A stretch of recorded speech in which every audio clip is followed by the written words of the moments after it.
নমস্কার বন্ধুরা, good morning. রুবিস kitchen and ব্লগসে সবাইকে স্বাগত। সকালবেলা ঘুম থেকে উঠেই টুকিটাকি কাজ সেরে নিয়ে চললাম বাজারে। আজকে রবিবার, তো ছেলে বায়না করলো খাসি মাংস খাবে, ছেলে মেয়ে দুজনাই।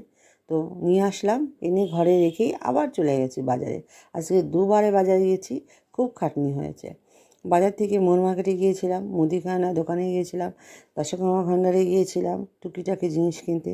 কিনে বাড়ি এসেছি, এসে দেখি মেয়ে পরোটা, আলু ভাজা আর আচার দিয়ে মাকে খেতে দিয়েছে। আচারটা খাইনি মা, আলু ভাজা পটা দিয়ে খেয়েছে।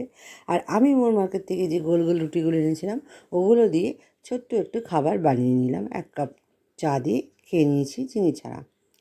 তারপরে বাজার থেকে আমি থারকোল পাতা এনেছিলাম, সেটা বাটা করেছি। আর করেছি পোলাও আর খাসির মাংস। এই হচ্ছে দুপুরের রান্না। সকালে তো আমরা সবাই, ওরা পরোটা খেয়ে নিল, আর আমি ওই বানিয়েছে নতুন একটা খাবার, সেটাই খেয়ে নিলাম। যাই হোক, দুপুরের খাবারটা সবাই তাড়াতাড়ি করে খেয়ে নিলাম। তাড়াতাড়ি বলতে তাও 3টে বেজে গেল। খেয়ে একটু বিশ্রাম নিই, অনেক কাজ ছিল, বিশ্রাম করে নিই। টুকিটাকি ঘরে অনেক কাজ ছিল, সেগুলো কমপ্লিট করলাম। করে মাকে নিয়ে আবার মনোরমায় গিয়েছিলাম হাসপাতালে। হ্যাঁ, একটু অসুবিধা হচ্ছিলো মাকে নিয়ে গেলাম, ওখান থেকে আবার আসলাম। এসে সন্ধ্যা দিয়ে বসতে না বসতে মেয়ে বায়না করলো।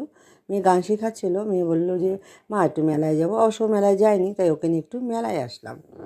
আর মেলায় এসেছি, দেখো অনেক রাত হয়ে গেল, তাও মেলায় কত লোক, ভালো লাগলো, বেশ ভালো লাগলো।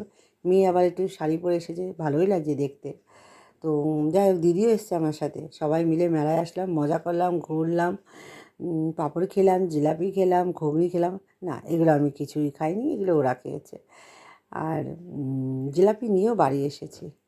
নাগরদোলা দেখলাম, এই ভেবেছিলাম নাগরদোলার ছবিটা তুলবো, তো আর তোলা হয়নি, অন্য একদিন গেলে আবার তুলবো। আমাদের রানাঘাটের মেলাটা খুব সুন্দর হয়, ভালো লাগে, আমার তো বেশ ভালো লাগে। তো আরেকদিন মেলায় আসবো। আর দেখো সোনাঝুরির জামা কাপড়, গলার হার, এগুলো কি সুন্দর তুলেছে। কেনা হয়নি, কিনবো গিয়ে। আজকে একটু ঘুরে দেখে আসলাম, কালকে গেলে আবার কিনে নেবো। চলো, মেলায় ঘুরে দেখে বাড়ি ফিরছি, আর একটু গল্প করতে করতে। খুব ভালো লাগলো, সারাদিনটা মোটামুটি ভালোই কাটলো আজকে। চলো সবাই টাটা, গুড নাইট, ভালো থেকো।